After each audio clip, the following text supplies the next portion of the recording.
கிறிஸ்துவோட மெசேஜ் நம்ம கொண்டு போறோம். ಅಲ್ಲಿ ನೋಡ್ತೀವಿ ಇದರ ಅರ್ಥವನ್ನು ನಾವು ನೋಡೋದಾದ್ರೆ ಯೇಸು ಕ್ರಿಸ್ತನ ಒಂದು ಉಪದೇಶಗಳನ್ನು ನಾವು ತೆಗೆದುಕೊಂಡು ಹೋಗ್ತಾ ಇದ್ದೇವೆ. நம்ம இயேசு கிறிஸ்துவோட மெசேஜ் ஒருத்தர் அக்செப்ட் பண்ணலனா இயேசு கிறிஸ்துவே அக்செப்ட் பண்ணல அப்படின்ற அர்த்தம் அப்படினு சொல்றாங்க. ಅಲ್ಲಿ ನೋಡ್ತೇವೆ ನಮ್ಮ ಉಪದೇಶಗಳನ್ನು ಕೇಳುವುದಿಲ್ಲ ಅಂತಂದ್ರೆ ಯೇಸು ಕ್ರಿಸ್ತನನ್ನೇ ಅವರು ಅಂಗೀಕರಿಸಿಕೊಳ್ತಾ ಇಲ್ಲ ಎಂಬುದಾಗಿ ಅದರ ಅರ್ಥ ಎಂಬುದಾಗಿ. சோ இதான் இந்த பகுதியோட நமக்கு மீனிங். ಇದರ ಒಂದು ಭಾಗದ ಅರ್ಥ ಇದೆ ಎಂಬುದಾಗಿ. அடுத்து ஒரு காரியம் இங்க பார்க்கிறோம். இன்னொரு குட் நியூஸ் வருது, நெகட்டிவ் நியூஸ் வந்து சில பேர் வந்து இயேசுவை ஏற்றுக்கொள்ளல, இன்னும் சில பேர் என்னாச்சு அப்படின்றத பார்ப்போம். இது வந்து நமக்கு 17ல இருந்து 20வது வசனத்துல பார்க்கலாம். ಅಲ್ಲಿ ನೋಡ್ತೇವೆ ನಕಾರಾತ್ಮಕವಾಗಿರತಕ್ಕಂತ ಕಾರ್ಯಗಳು ನಡೀತಾ ಇದ್ರೆ ಇಲ್ಲಿ 17ನೇ ವಚನದಿಂದ ನೋಡೋದಾದ್ರೆ ಅಲ್ಲಿ ಯೇಸು சில குட் நியூஸ், ಒಳ್ಳೆಯ ಕಾರ್ಯಗಳು. அப்போ வந்து சொல்றாங்க, ஆண்டவரே உம்முடைய நாமம் சொன்னா Lord even the demons submit to us, எங்களுக்கு கீழ்ப்படியுது, உம்முடைய பேரை சொன்னா எங்களுக்கு பிசாசு கீழ்ப்படியுது அப்படின்னு சொல்றாங்க. ಅಲ್ಲಿ ಅವರು ಬಂದು ಹೇಳ್ತಾ ಇದ್ದಾರೆ ನಿಮ್ಮ ಹೆಸರನ್ನು ಹೇಳುವಾಗ ದೆವ್ವಗಳು ಕೂಡ ನಮಗೆ ಅಧೀನವಾಗ್ತದೆ ಎಂಬುದಾಗಿ ಹೇಳ್ತಾ ಇದ್ದಾರೆ. சோ அவங்க பயங்கர ஃபுல் த்ரில் ஆயிராங்க. ஏன்னா அவங்க இதெல்லாம் பார்த்தது இல்ல. ஏன்னா இது வரைக்கும் இயேசு கிறிஸ்து தான் பேய் ஓட்டினாரு. இப்ப பார்த்தா பிசாசு வந்து இவங்க இயேசப்ப நாமத்தை சொல்லும் போது பிசாசு ஓடின உடனே இவங்களுக்கு கை கால் புரியல, பயங்கர ಖುಷಿ ஆயிடுறாங்க. ಅಲ್ಲಿ ನೋಡ್ತೇವೆ ಬಹಳ ಸಂತೋಷದಿಂದ ಹೇಳ್ತಾ ಇದ್ದಾರೆ, ಇವರಿಗೆ ಅರ್ಥ ಆಗ್ತಾ ಇಲ್ಲ. ಯಾಕೆಂತಂದ್ರೆ ಯೇಸು ಕ್ರಿಸ್ತನ ದೆವ್ವಗಳನ್ನು ಓಡಿಸ್ತಾ ಇದ್ದಾರೆ, ಆದ್ರೆ ಯೇಸು ಕ್ರಿಸ್ತನ ನಾಮದ ಮೂಲಕವಾಗಿ ಇವರು ದೆವ್ವಗಳನ್ನು ಓಡಿಸುವಾಗ ಬಹಳ ಖುಷಿಯಿಂದ ಬರ್ತಾ ಇದ್ದಾರೆ. ರಿಲ್ಯಾಕ್ಸ್ ರಿಲ್ಯಾಕ್ಸ್ ರಿಲ್ಯಾಕ್ಸ್ ಅಂತಾರೆ.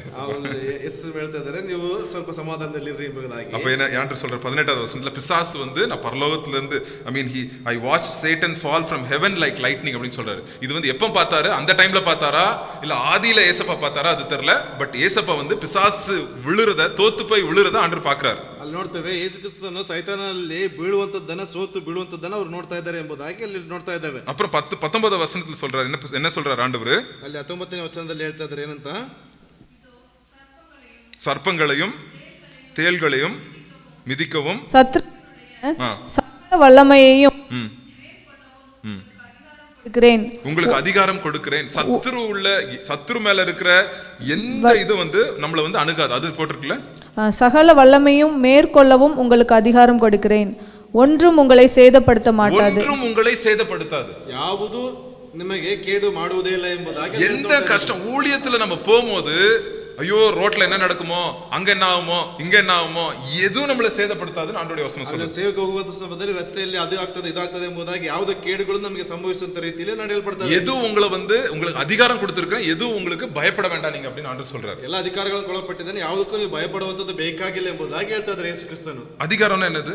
ಅಧಿಕಾರ ಅಂದ್ರೆ ಏನು? உரிமை, the right I have given you the right அப்படின்னு சொல்றாரு ஆண்டவர். ಒಂದು ರೀತಿಯಾದಂತ ಅಧಿಕಾರವನ್ನ ನಿಮಗೆ ಕೊಡಲ್ಪಟ್ಟಿದ್ದೇನೆ ಎಂಬುದಾಗಿ. அப்புறம் இன்னொரு இடத்துல ஆண்டவர் வந்து உங்களுக்கு வல்லமையும் அதிகாரத்தையும் கொடுத்திருக்கிறேன் அப்படின்னு ஆண்டவர் சொல்றாரு. ಅಲ್ಲಿ ನೋಡ್ತೇವೆ ನಿಮಗೆ ಅಧಿಕಾರವನ್ನ ಬಲವನ್ನು ಕೂಡ ಕೊಡಲ್ಪಟ್ಟಿದೆ. ಬಲನ ಎಬಿಲಿಟಿ, அந்த ability power is equal to ability, authority is equal to right. அந்த உரிமையை ஆண்டவர் கொடுத்திருக்கிறார். ಅಧಿಕಾರ ಮತ್ತು ಬಲವನ್ನು ಸಹ ನಾನು ನಿಮಗೆ ಕೊಡಲ್ಪಟ್ಟಿದ್ದೇನೆ ಎಂಬುದಾಗಿ ಹೇಳ್ತಾರೆ. ஆண்டவர் சொல்றாரு இது பெரிய மேட்டர் இல்ல, இத பத்தி நீங்க சந்தோஷப்படாதீங்க, பிசாசு ஓடுறத பத்தி நீங்க டென்ஷன் ஆகாதீங்க, நீங்க அத பத்தி சந்தோஷப்படாதீங்க அப்படின்னு ஆண்டவர் சொல்றாரு. ಸೈತಾನ ಓಡಿ ಹೋಗುವಂತದ್ರ ಕುರಿತಾಗಿ ನೀವು ಸಂತೋಷವಾಗಬೇಡ್ರಿ, ಅದು ಒಂದು ವಿಷಯವೇ ಅಲ್ಲ ಎಂಬುದಾಗಿ ಹೇಳ್ತಾ ಇದ್ದಾರೆ. ஆனா எதுக்கு சந்தோஷப்படணுமா? 20வது வசனம், ಯಾವುದಕ್ಕೆ ಸಂತೋಷ ಪಡಬೇಕಂತ 20ನೇ ವಚನದಲ್ಲಿ, ஆகிலும் ஆவிகள் உங்களுக்கு கீழ்ப்படுகிறதற்காக நீங்கள் சந்தோஷப்படாமல் உங்கள் நாமங்கள் பரலோகத்தில் எழுதி இருக்கிறதற்காக சந்தோஷப்படுங்கள் என்றார். எதுக்கு சந்தோஷப்படணுமா?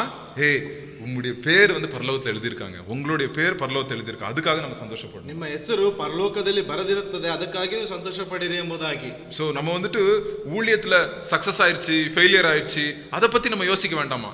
என்னுடைய பேரு, நம்மளுடைய பேரு பரலோகத்தில் எழுதியிருக்கு, அதுதான் நம்மளுக்கு பெரிய சந்தோஷத்தை கொண்டு வரணும். ಅಲ್ಲಿ ನೋಡ್ತೇವೆ ಸೇವೆಯಲ್ಲಿ ನಾವು ಸೋತು ಹೋಗಿದ್ದೇವೆ ಅಥವಾ ಯಶಸ್ಸನ್ನು ಗಳಿಸಿದ್ದೇವೆ, ಆ ರೀತಿಯಾಗಲ್ಲ, ನಮ್ಮ ಹೆಸರುಗಳು ಪರಲೋಕದಲ್ಲಿ ಬರೆದಿರ್ತದೆ, ಅದಕ್ಕಾಗಿ ಸಂತೋಷ ಪಡ್ರಿ ಎಂಬುದಾಗಿ. சோ அதனால நீங்க சின்ன ஊழியம் செய்யலாம், அது வந்து ஏதோ ரிசல்ட் இல்லாம இருக்கலாம், பட் நீங்க கவலைப்படாதீங்க. உண்மையாய் நம்ம ஊழியம் செய்யும் போது கர்த்தர் அதை பார்த்துட்டு இருக்காரு. ನೀವು ಮಾಡ್ತಕ್ಕಂಥ ಚಿಕ್ಕ ಸೇವೆ ಆಗಿರಬಹುದು, ಅದಕ್ಕೆ ಯಾವುದೇ ಒಂದು ಯಶಸ್ಸು ಸಿಗದೇ ಇದ್ರೂ ಕೂಡ ನಿಜವಾಗಿ ಮಾಡುವಂತ ಸೇವೆಯಲ್ಲಿ ದೇವರು ಅದಕ್ಕೆ ತಕ್ಕ ಪ್ರತಿಫಲನ ದೇವರು ಕೊಡುವಂತವನಾಗಿರ್ತಾನೆ. நம்ம உண்மையா நம்ம ஃபெய்த்ஃபுல்லா இருக்கணும், அவ்வளவு நம்ம உண்மையா இருக்கணும். நம்ம வந்து அதுக்கு வந்து ஃபுல் எஃபர்ட் கொடுக்கணும், அதுல வந்து ஃபுல் மனசோட நம்ம வந்து அன்போட, அகாப்பை அன்போட நம்ம ஊழியத்தை செய்யும் போது கர்த்தர் அதை மிச்சதெல்லாம் பார்த்துக்குவார். ನಾವು ಸಂಪೂರ್ಣವಾಗಿರ್ತಕ್ಕಂಥ ಒಂದು ಪ್ರೀತಿಯ ಮೂಲಕವಾಗಿ ಅದನ್ನ ನಾವು ಸಂಪೂರ್ಣವಾದಂತ ಹೃದಯದ ಮೂಲಕವಾಗಿ ಮಾಡುವಾಗ ದೇವರು ಅದಕ್ಕೆ ತಕ್ಕ ಪ್ರತಿಫಲವನ್ನು ಕೊಡುವಂತ. ரொம்ப ஊழியம் செய்யறது ரொம்ப கஷ்டங்க, அது வந்து ரொம்ப சோர்வு ஈஸியா வந்துரும், டிஸ்கரேஜ்மெಂಟ್ ಜಾಸ್ತಿ வரும். ಆ ಸೇವೆ ಮಾಡುವಂತ ಸಂದರ್ಭದಲ್ಲಿ ಅದೇ ರೀತಿಯಾಗಿರ್ತಕ್ಕಂಥ ಒಂದು ಸೋತು ಹೋಗುವಿಕೆಗಳು ಅದು ಬರ್ತದೆ ಎಂಬುದಾಗಿ.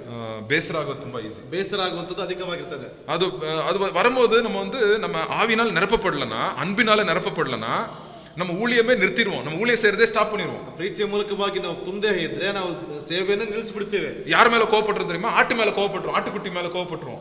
ಯಾರ ಮೇಲೆ ಕೋಪ ಪಟ್ಕೊಳ್ತೀವಿ ಅಂತಂದ್ರೆ ಒಂದು ಕುರಿಗಳ ಮೇಲೆ யாரும் சரியில்லை, இங்க யாரும் கேட்க மாட்டேங்கிறாங்க, எல்லாம் ரொம்ப மோசம் அப்படி இப்படின்னு சொல்லிட்டு நம்ம ஊழியமே செய்ய முடியாது, சந்தோஷமே இருக்காது அந்த ஊழியத்தில். ಅಲ್ಲಿ ನೋಡ್ತೇವೆ ಯಾರು ಚೆನ್ನಾಗಿಲ್ಲ, ಯಾರು ಸರಿಯಾಗಿ ಮಾತುಗಳನ್ನ ಕೇಳುವುದಿಲ್ಲ ಎಂಬುದಾಗಿ ಸೇವೆಗಳನ್ನ ಬಿಟ್ಟು ಹೋಗೋದು. நிறைய பேர் ஊழியத்தை நிறுத்துறது நான் இப்படி பார்த்திருக்கிறேன். ಅನೇಕ ಸೇವೆಗಳನ್ನ ನಿಲ್ಲಿಸುವುದನ್ನ ನಾನು ಗಮನಿಸಲ್ಪಟ್ಟೆ. கம்ப்ளைண்ட் தான் பண்ணிட்டு இருப்பாங்க, ಅವರು ಒಂದು ಕಂಪ್ಲೇಂಟ್ ಅನ್ನೇ ಮಾಡ್ತಾ ಇರ್ತಾರೆ. ஆண்டவர் சொல்றாரு, ஏய் உனக்கு detach from the success and failure, நீ சக்சஸ் ஃபெயிலியர் நீ மெஷர் பண்ணாத, நீ வந்து கணக்கு போடாத, உன்னை பத்தி ஓ ஆத்மா பரலோகத்தில் எழுதப்பட்டிருக்கு, அதை பத்தி நீ யோசித்துக்க அப்படின்னு ஆண்டவர் சொல்றாரு. ಸೋಲು ಗೆಲುವಿನ ಬಗ್ಗೆ ಕುರಿತಾಗಿ ನೀನು ಲೆಕ್ಕಗಳನ್ನು ಹಾಕಬೇಡ, ನಿನ್ನ ಆತ್ಮವು ಪರಲೋಕದಲ್ಲಿ ಹೆಸರನ್ನು ಬರೆಯಲ್ಪಟ್ಟಿದೆ.